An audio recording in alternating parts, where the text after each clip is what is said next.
Behind every good sword. Objective established.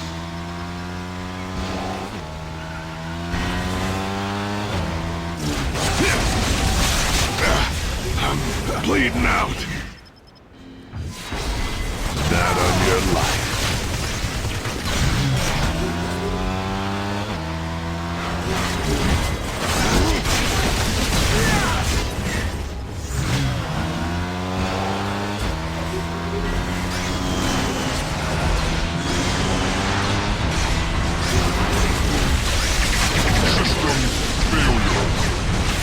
Does not compute. Repair drone needed.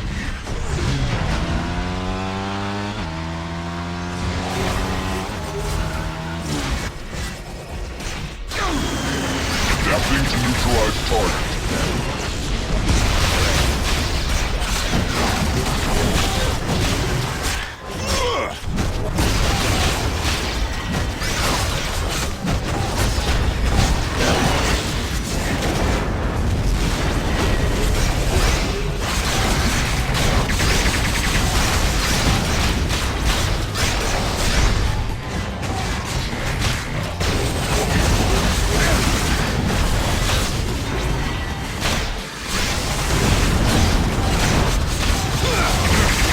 Threat neutralized.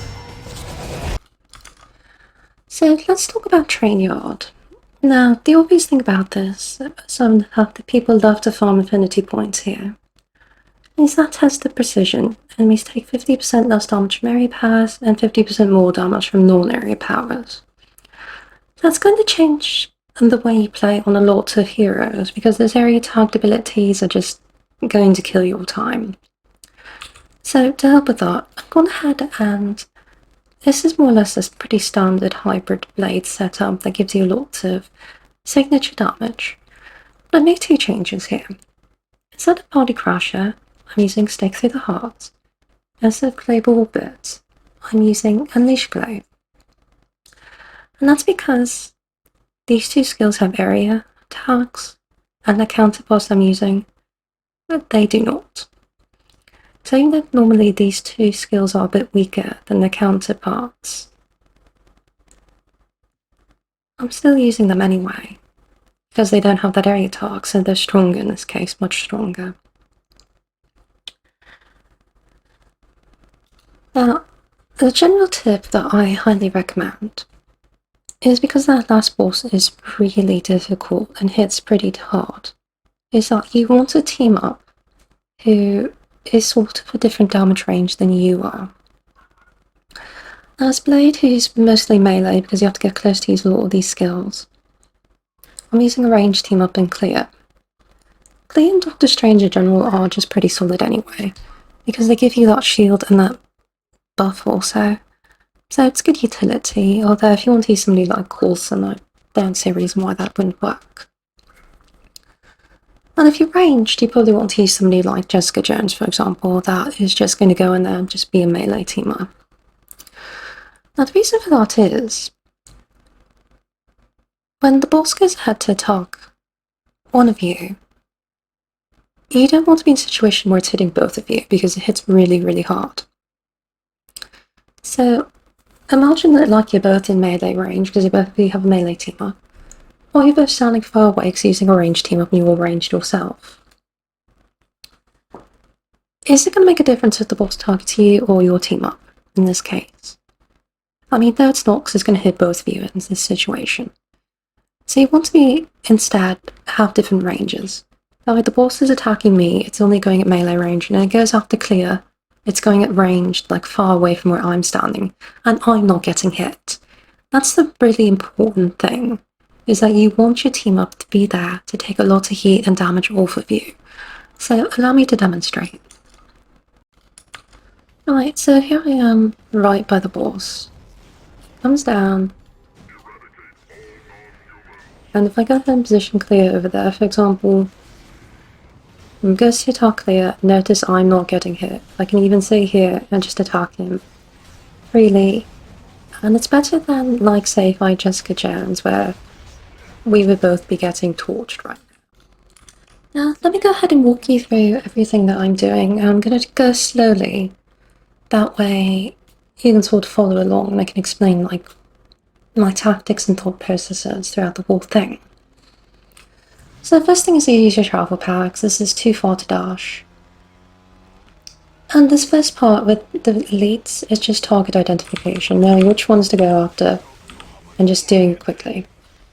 What you want to do is, as Blade, is you want to use your medkit after that first one, heal up the damage, and you want to not wait on that, you want to do it really fast, because you want that health, hopefully the shield actually, to kick in for the second group, and you want to be just off cooldown going to this third group. Because notice, I'm starving now, I'm taking the health damage, and if you don't have that sort of like the shield and the health bonus to top you off, it's really hard to survive that third pack.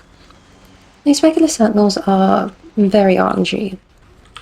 Even though they spawn in more or less the same area, the length of path that they spawn is very different.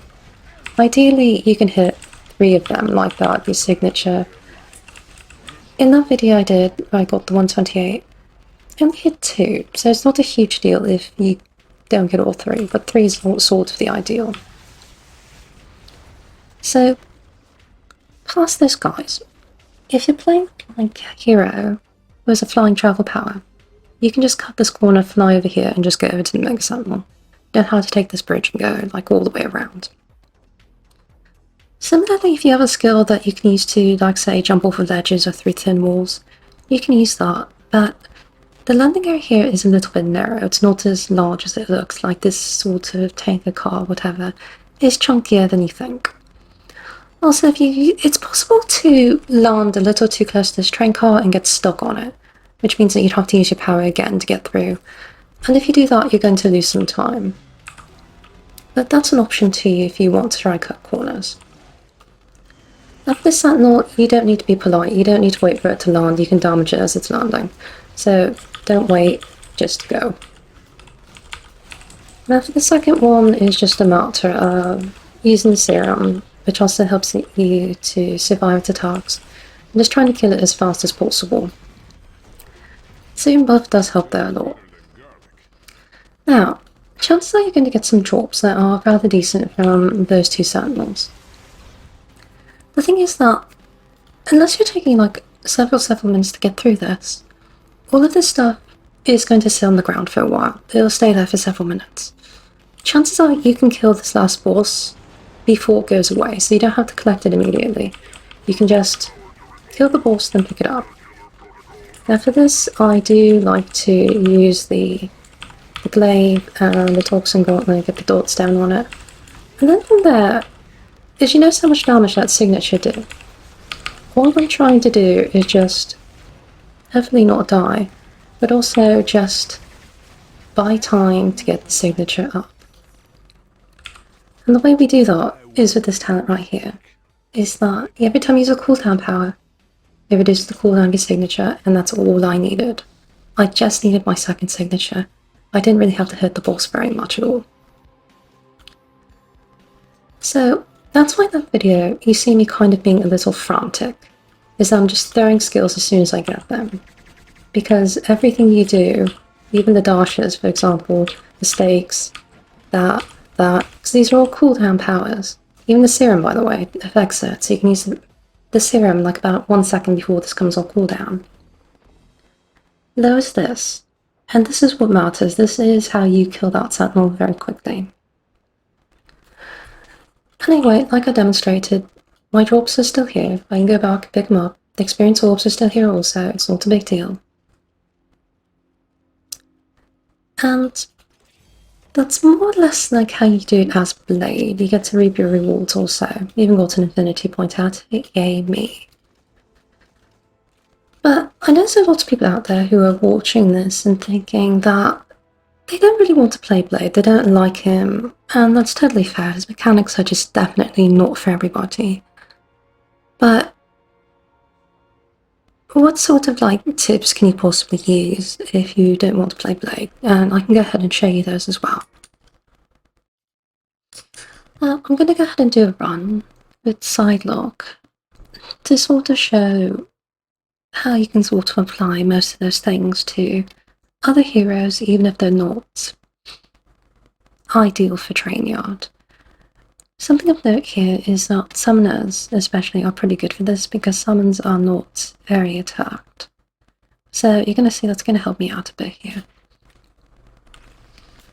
But anyway, same sort of thing applies here. This first part is just entirely target acquisition, just being able to find who I need to kill, killing them, and then getting out fast. Again, I can leave the splinters on the ground, because they're going to linger for several minutes. It's totally fine. I know it's resisting like the goblin instincts that we have as like players of an ARPG game, but it's going to be totally fine, trust me. So again, I kill this fast, get out fast. Sentinels come in, I'm just going to try to more or less same thing, just kill them as fast as I can.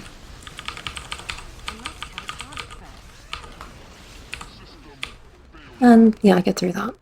This is that part I was talking about where you can jump off the bridge and save some time that way. And again, don't need to be polite to this sentinel.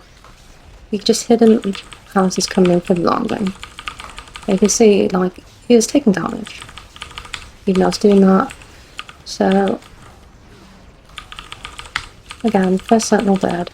Second sentinel. Let's see here. Kill him as fast as I can. And again, just leave drops on the ground, I can collect them afterwards. Bosses here ideally won't clear kind of far away from me. That way, when the boss tries to attack one of us, it's not hitting both of us. And improves both of our TTL, time to live, our survivability, if you will. Even though the boss is mostly just going after me, seemingly.